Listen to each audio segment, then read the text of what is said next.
അരുണേ, നീ ഇങ്ങനെ തുടങ്ങിയാൽ ഞാൻ വിഷമിച്ചു പോവും. നിനക്കെന്താ പറ്റിയത്? ഓഫീസിൽ ഇരിക്കുമ്പോൾ ഒരു മുഖം, വീട്ടിലെത്തി കഴിഞ്ഞാൽ വേറൊരു മുഖം. നീ കരഞ്ഞ എന്റെ മൂഡ് പോവും. നന്ദു, ഞാനൊരു അമ്മയാ. അക്കാര്യം നന്ദു മറക്കരുത്. വീട്ടിലെത്തുമ്പോ ഞാൻ എന്റെ മോളെ ഓർമ്മിക്കും. തകർന്നുകൊണ്ടിരിക്കുന്ന ഞങ്ങളുടെ കമ്പനിയെ രക്ഷിക്കാൻ ഞാൻ പാടുപെട്ടത് എന്റെ ചിഞ്ചുന്റെ ഭാവിയെ കരുതിയല്ലേ. എന്നിട്ടിപ്പോ എന്ത് സംഭവിച്ചു? റോയൽ കൺസ്ട്രക്ഷൻ ഒരു വലിയ തകർച്ചയെന്ന് കരകയറിയില്ലേ? പക്ഷേ അപ്പൊ എന്റെ മോൾ എന്നെ വിട്ടിട്ട് പോയില്ലേ? ചിഞ്ചുവിനെ ഈ വീട്ടിൽ നിന്ന് ഞാൻ ഇറക്കി വിട്ടാണോ? അല്ലല്ലോ. ഒരച്ഛൻ മകളെ ശാസിക്കുന്ന പോലെ ഞാൻ അവളെ ശാസിച്ചു. എത്ര മോശമായ രീതിയിലാ അവൾ എന്നോട് പ്രതികരിച്ചത്. എന്നിട്ട് ഞാൻ സഹിച്ചു. അവൾ എന്താ ചെയ്തത്? നമ്മളോട് പറയാതെ വീട്ടിൽ നിന്ന് ഇറങ്ങിപ്പോയി. അത് മാത്രോ, എന്റെ ഏറ്റവും വലിയ ശത്രുവിന്റെ വീട്ടിൽ പോയി അവളെയും വിളിച്ചുകൊണ്ട് ഇവിടെ വന്നു. അമൃത എന്റെ കർണം തടിച്ചു. ഞാൻ തിരിച്ചടിച്ചോ? ഇല്ലല്ലോ. എന്തുകൊണ്ട്? നീ കൂടുതൽ കുഴപ്പങ്ങളിലേക്ക് ചാടരുതെന്ന് കരുതി. അമൃതയുടെ കൈയും കാലും വെട്ടി ഏതെങ്കിലും ഓടയിൽ എറിയാൻ എനിക്ക് 24 മണിക്കൂർ പോലും വേണ്ട. ഞാൻ നന്ദുവിനെ കുറ്റപ്പെടുത്തിയതല്ല. എന്റെ മനസ്സ് നന്ദു കാണണം. ഇപ്പൊ എന്റെ ലോകമേ നന്ദുവാ. ഞാൻ ജീവിച്ചിരിക്കുന്നത് നന്ദുവിന്റെ സഹായം കൊണ്ട് മാത്രം. പക്ഷെ ഞാനൊരു അമ്മയാ. ഞാനിപ്പോ എന്താ ചെയ്യേണ്ടത്? അമൃതയുടെ വീട്ടിൽ പോയി മാപ്പ് പറഞ്ഞ് ചിഞ്ചുവിനെ വിളിച്ചോണ്ട് വരണോ? ഞാൻ അങ്ങനെ പറയൂ? അഥവാ ഞാൻ പോയി വിളിച്ചാൽ തന്നെ ചിഞ്ചു തിരിച്ചു വരുമോ നീ കരുതുന്നുണ്ടോ? അരുണ പോയി വിളിച്ചാലും അവൾ ഇനി ഇങ്ങോട്ട് തിരിച്ചു വരില്ല. ചിഞ്ചുവിന്റെ സംരക്ഷണാവകാശം നേടാൻ ഏത് കോടതിയിൽ പോകാനും തയ്യാറാണെന്ന് വീമ്പിളക്കിട്ടല്ലേ അന്ന് അമൃത ഇവിടെ നിന്ന് പോയത്. നന്ദു എന്നോട് ക്ഷമിക്ക്.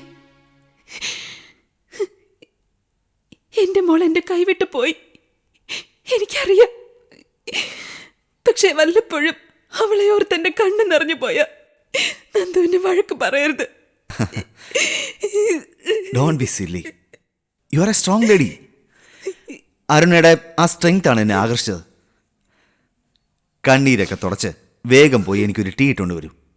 ചെല്ലേ.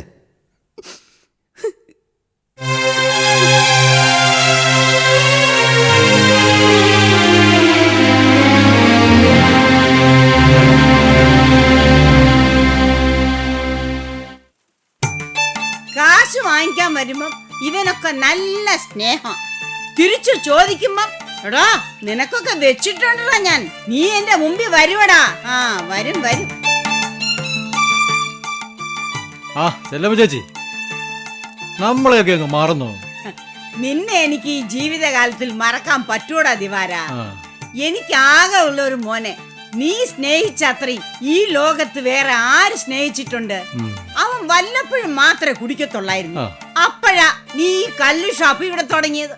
അതിൽ പിന്നെ അവൻ ദിവസവും കുടിക്കാൻ തുടങ്ങി. പിന്നെ 3 നേരവും കുടിക്കാൻ തുടങ്ങി. പിന്നെ വേഗം ചത്തുപോവുകയും ചെയ്തു. അതുകൊണ്ട് നിന്നെ കാണുമ്പം എനിക്ക് അവനെ ഓർമ്മ വരും. ഇതാ ചേച്ചിയോട് വർത്തമാനം പറയാൻ പറ്റാത്തത്. എപ്പ കണ്ടാലും ഒരു കുത്തു വർത്തമാനം. ഞാൻ അങ്ങേരോട് കുടിക്കണ്ടെന്നേ പറഞ്ഞിട്ടുള്ളൂ. ചുമ്മാ തമാശ പറഞ്ഞല്ലേടാ ദിവാര. കുടിയന്മാര് ലോകത്തിന്റെ അറ്റത്ത് പോയാലും കുടിക്കും.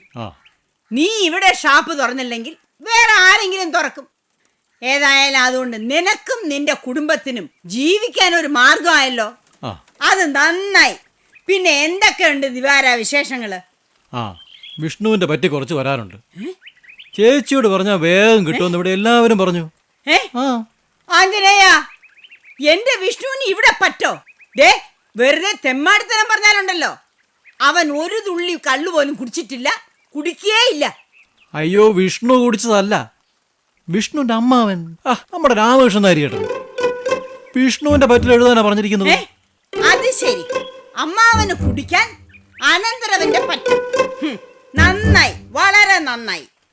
എടാ ദിവാര, അത് പറ്റിലെഴുതാൻ വിഷ്ണു സമ്മതിച്ചോ? അല്ല, വിഷ്ണുവിന്റെ അമ്മാവനാന്ന് പറഞ്ഞപ്പോ ഞാൻ സമ്മതിച്ചു പോയി. എന്നാ നീ ഒരു കാര്യം ചെയ്, വാ നമുക്ക് അകത്തോട്ട് കയറാം. എനിക്കും ഒരു 2 കുപ്പി എടുത്തു വെക്ക്.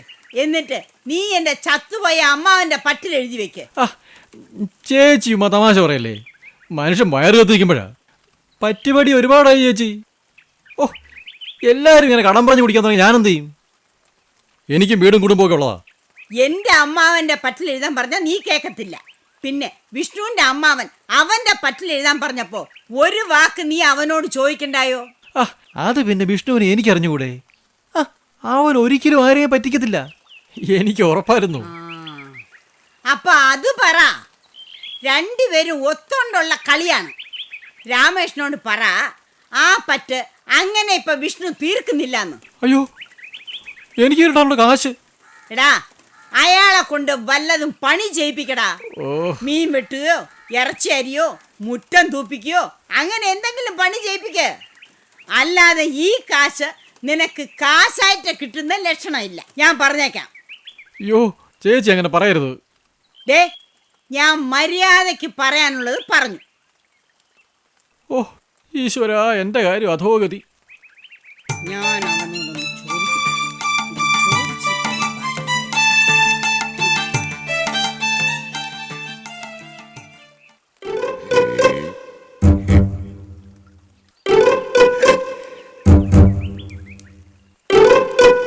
എന്തു പറഞ്ഞു? ആ പറഞ്ഞു. രാമകൃഷ്ണൻ ചേട്ടാ, ആ തള്ളയുടെ വായിരിക്കുന്ന കുത്തുവർത്തമാനം മുഴുവൻ ഞാൻ കേട്ടു. കാര്യം എന്തു പറഞ്ഞാലും അവർ സ്നേഹമുള്ള സ്ത്രീയാണ്, അതുകൊണ്ട് എനിക്കൊന്നും പറയാൻ പറ്റത്തില്ല. നിങ്ങളുടെ കാശ് പിരിക്കാൻ ഒരു മാർഗം ഉണ്ടാക്കാതെ മേലിൽ പടി കയറരുത്. എടാ ദിവാകര, ഛേ, നീ ഇങ്ങനെ ഒരു മണ്ടനായി പോയല്ലോ. ഇനിയിപ്പൊ കാശ് വേഗം കിട്ടുമെന്നേ. എങ്ങനെ? അതായത് എനിക്ക് കള്ളുഷാപ്പി കടമുണ്ടെന്ന് അവനറിഞ്ഞു. ഓ, ഇനിയിപ്പോ അവനതെന്റെ പെങ്ങളോട് പറയും. അവൾ എന്റെ നേരെ ചാടും. അപ്പൊ എല്ലാരും അറിയും. അപ്പൊ പിന്നെ സംഗതി വിളിച്ചെത്തായല്ലോ. ആ, ഇനിയിപ്പോ എനിക്ക് അന്തസ്സായിട്ട് പറയാമല്ലോ, എനിക്ക് ഷാപ്പിൽ അല്പം കടമുണ്ടെന്ന് നിങ്ങൾക്ക് എല്ലാവർക്കും അറിയാമല്ലോ. ആ. പിന്നെ കുറച്ച് കാശ് തന്നാലെന്താ? എപ്പടി? Fast fast.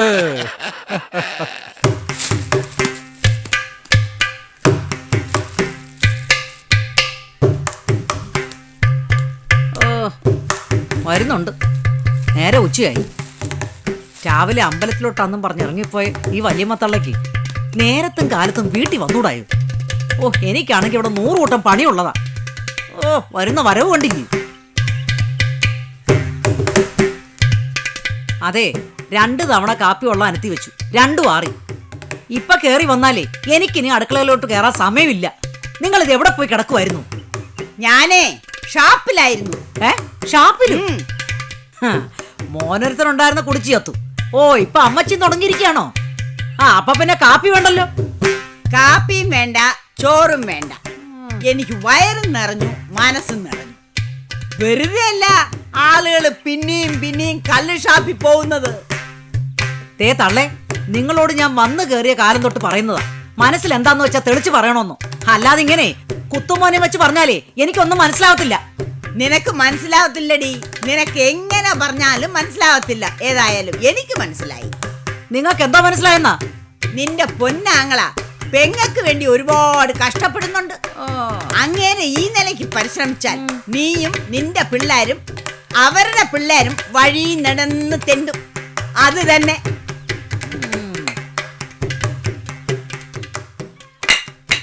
അത് നിങ്ങളുടെ മനസ്സിലിരിപ്പാ, അതങ്ങ് മനസ്സിൽ വെച്ചാ മതി. എന്റെ കൊച്ചേട്ടൻ എന്തോ ചെയ്തെന്നാ? ദേ, ഒരു കാര്യം ഞാൻ പറയാം. ഒറ്റപ്പൂരാടമായിട്ട് വളർന്ന നിങ്ങൾക്ക് കൂടപ്പറപ്പുകളുടെ സ്നേഹവും എന്തോ മനസ്സിലാവത്തില്ല.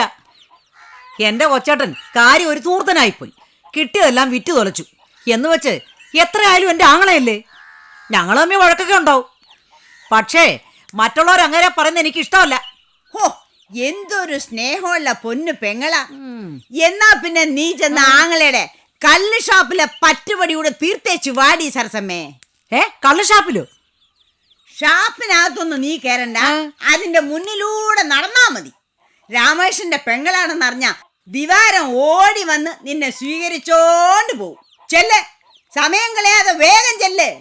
നിങ്ങൾക്ക് എന്താ ഭ്രാന്ത് പിടിച്ചോ? എനിക്ക് ദൈവാധീനം കൊണ്ട് ഭ്രാന്തൊന്നും പിടിച്ചിട്ടില്ല. പക്ഷെ ഇങ്ങനെ പോയാ നിനക്ക് പിടിക്കും. എടി, ഈ കുടുംബത്തിലെ പെണ്ണുങ്ങൾക്ക് ഇതുവരെ കള്ള് ഷാപ്പിന്റെ മുന്നിലൂടെ പോകാൻ ഒരു തടസ്സവും ഇല്ലായിരുന്നു. ആരും പിടിച്ചു നിർത്തിയിട്ടില്ല, കാശും ചോദിച്ചിട്ടില്ല. ഇപ്പൊ അതും സംഭവിച്ചു. നിന്റെ ആങ്ങളെ അവിടെ ചെന്ന് കടം പറഞ്ഞു കുടിച്ച വകയില് അയാൾ കാശ് ചോദിച്ചു. എടി, അത് അവൻ വിഷ്ണുവിന്റെ പറ്റിലാ കുടിച്ചത്.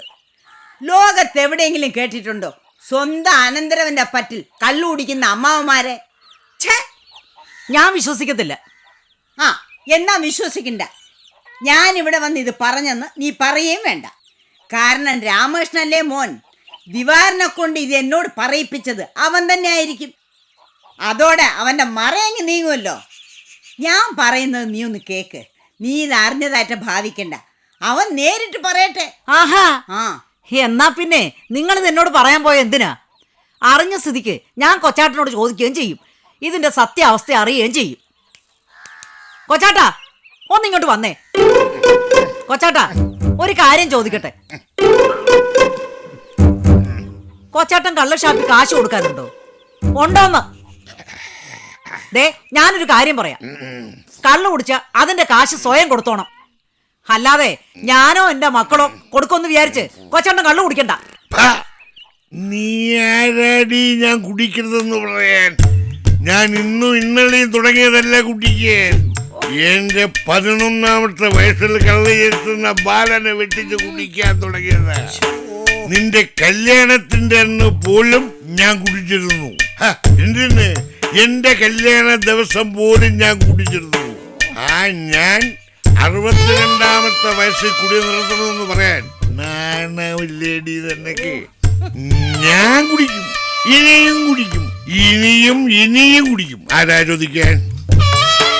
കുടിക്കുന്നതിന്റെ കാശ് തന്നെത്താനെ കൊടുക്കണം, അല്ലാതെ വല്ലവനെ തട്ടിച്ച് കുടിക്കാന്ന് വിചാരിക്കരുത്. നിങ്ങളുടെ മോൻ കുടിച്ചിട്ടില്ലായിരുന്നല്ലോ പിള്ളേ. നിങ്ങൾ ഒരുമാതിരി കണ്ണിച്ചോടയില്ലാത്ത വർത്തമാനം പറയരുത്. കാശില്ലാത്തവർക്ക് കള്ളു കുടിക്കാൻ പാടില്ല എന്ന് പറയാൻ നിങ്ങളാരാ? കാശിന്ന് വരുന്ന ആളെ പോവും. കള്ളെങ്ങനെയാണോ? ഇന്നത്തെ കള്ള് ഇന്ന് കുടിക്കണം, അല്ലാതെ നാളെ കുടിക്കാമെന്ന് വിചാരിക്കരുത്. നാളെ നമ്മൾ ചത്തുപോയ ആ കള്ളാര് കുടിക്കും. നിന്റെ ചത്തുപോയ വെറുതെ എന്നെ കൊണ്ടൊന്ന് പറയിപ്പിക്കരുത്. അത് ശരി, അപ്പൊ കൊച്ചാട്ടൻ ഈ കുടുംബം നശിപ്പിച്ച് അടങ്ങുമല്ലേ? ഓ, എന്റെ മോടെ കഴുത്തിലെ കെട്ടുതാലിയും പറിച്ചോണ്ട് പോയി കൊച്ചാട്ടന്റെ മോന്. അവിടെ കണ്ണീരും ഞാൻ കാണണം, അവളുടെ കൊച്ചിന് ഞാൻ ചെലവിന് കൊടുക്കണം. അതിന്റെ ഇടയിലാണോ കൊച്ചാട്ടൻ ഈ പണി കാണിക്കുന്നത്? അമ്മയുടെ ശബ്ദം അങ്ങ് ജംഗ്ഷനിൽ കേൾക്കാം. കുറച്ച് ശബ്ദം കുറച്ച് പറഞ്ഞൂടെ അമ്മയ്ക്ക്? അവള് പറയുന്നതാണോടാ കുറ്റം? നിന്റെ അമ്മാവന്റെ വീരകൃത്യങ്ങളാ അതൊക്കെ. ഇന്നല്ലെങ്കിൽ നാളെ എല്ലാരും കേൾക്കും. എല്ലാത്തിനും കാരണം നീയാ.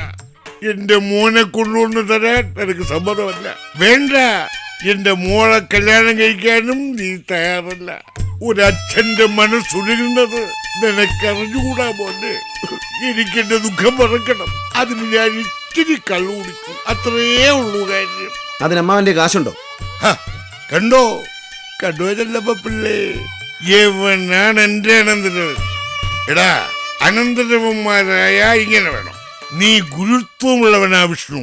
അമ്മാവന്റെ കയ്യിൽ ഒരു നയാ പൈസ ഇല്ല എന്ന് വെച്ചാൽ എനിക്ക് കൂടുതലൊന്നും വേണ്ട, 50 തന്നാ മതി. നീ ഇതിലും മണുങ്ങൂസൻ. കള്ളു ഷാപ്പിലെ പറ്റുപടി മുഴുവൻ നിന്റെ തലയില. അതിന്റെ ഇടയില നീ കയറി അമ്മാവനോട് കാശുണ്ടോന്ന് ചോദിക്കുന്നത്. നീ ഒരിക്കലും ശരിയാവത്തില്ലടാ. എന്റെ പൊന്നമ്മൂമ്മേ, കാശുണ്ടോന്ന് വെറുതെ ചോദിച്ചതാ. എന്റെ കാശൊന്നുമില്ല. അമ്മാവന് നേരത്തും കാലത്തും ചോറ് ഞാൻ തരാം. ഉടുക്കാൻ മുണ്ടും വല്ല അസുഖം വന്നാൽ മരുന്നും വാങ്ങിച്ചു തരാം. സിന്ധുവിന്റെ കാര്യങ്ങൾ ഞാൻ നോക്കിക്കോളാം. എന്ന് വെച്ച് കള്ളു കുടിക്കാൻ മാത്രം കാശ് ചോദിക്കരുത്. അത് ഞാൻ തരുന്ന പ്രശ്നമേ ഇല്ല. ഏഴെണ്ണം കെട്ടവൻ. ഇനി സരസമ്മേ, ഞാൻ പറഞ്ഞില്ല എന്ന് വേണ്ട. ഇവ ഒരിക്കലും ഗുണം പിടിക്കത്തില്ല. ആന കൊടുത്താലും ആശ കുടിക്കരുതെന്ന് ഇവൻ എനിക്ക് ആശയാ തന്നത്. തന്നിട്ട് ചവിട്ടി തേച്ചതും. എടാ, എനിക്ക് നിന്റെ ഓശാരമൊന്നും വേണ്ട. വനജേ, എടി വനജേ, വരുന്നു. ഇങ്ങോട്ട് വാ മോളെ. എന്താ അമ്മാവാ? ഇങ്ങോട്ട് വാ. നിന്റെ അമ്മാവന് കുറച്ച് കടമുണ്ട്. അത് തീർക്കാൻ ഒരു 150 200 രൂപ നീ തരണം. അത് നിന്റെ ആങ്ങളുടെ കയ്യിൽ നിന്ന് വാങ്ങിച്ചു തരേണ്ടത് നിന്റെ ജോലിയാ. നിനക്ക് നിന്റെ ഭർത്താവിന്റെ അച്ഛനോടൊരു കടമയില്ലേ? ഇവിടെ അപ്പൂന് നല്ലൊരു ഷർട്ട് വാങ്ങിക്കണോന്ന് പറഞ്ഞ് അവൻ കിടന്ന് കരയുന്നു. അവനെ കുറിച്ചോ എന്നെ കുറിച്ചോ അമ്മാവന്റെ മോന് വല്ല അന്വേഷണം ഉണ്ടോ? കള്ളു കുടിക്കാൻ എന്റെ എവിടുന്നാ കാശ്? എന്നാ പിന്നെ നീ എന്റെ മോനെത്താ. സരസമ്മേ നീ എന്റെ മോനെ വിളി. അമ്മാവന്റെ മോന്റെ കഥയൊക്കെ ഞാൻ നേരത്തെ പറഞ്ഞു കഴിഞ്ഞതാ. ഇനി എന്നെ കൊണ്ട് പറയിക്കണ്ട. ഒരു കാര്യം ഞാൻ പറഞ്ഞേക്കാം. ഇനി ഈ കാര്യം പറഞ്ഞ് ഇവിടെ വഴക്കുണ്ടാക്കിയാൽ ഞാൻ പോലീസ് കംപ്ലൈന്റ് കൊടുക്കും. പോലീസുകാർ വരട്ടെ. അമ്മാവന്റെ മോനെ അവൻ അന്വേഷിച്ച് കണ്ടുപിടിച്ചോ. വരട്ടെ വരട്ടെ, ചോണയുണ്ടെങ്കിൽ വരട്ടെ. വന്ന എല്ലാരും രാമേശ്വരന്റെ തനി ഗുണം കാണും. പറഞ്ഞില്ലാത്ത വേണ്ട. മോശം